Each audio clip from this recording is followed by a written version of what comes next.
Well, it's such a big space. I think that you really have to be focused and targeted on what you're doing and who you're speaking to. Make sure you understand your business model and you're able to explain it clearly. And make sure that your brand is attractive. And by attractive, what I mean is every single thing that you do has to be quality, quality, quality. And then they will come. Be careful what you wish for, and I'll give credit to one of my consultants named Paul, who coined this term. Okay, he calls it "give your company the megaphone test," because stranger things have happened, and what social media in 2.0 tends to do is it really amplifies the message that you're trying to shout out to the market, and if you're not ready, that message will really go and can really go on you, and so you better be ready for that megaphone test. I would say that you need to be legitimate and genuine with your offering.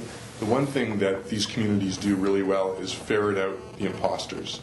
And so if you are going to be in the running or cycling space, you better be an aficionado and a passionate runner and or cycler so that you develop the street cred that you need at the outset to get that type of critical mass that you're looking for.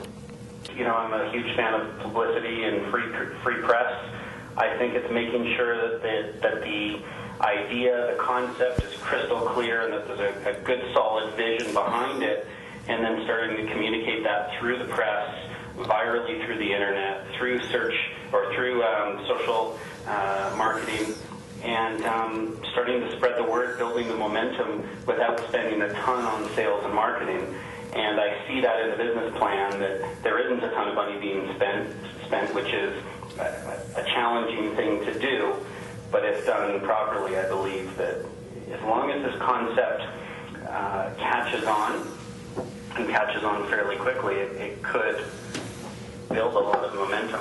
I'm not qualified enough to say, is this the right idea? The plan seems great.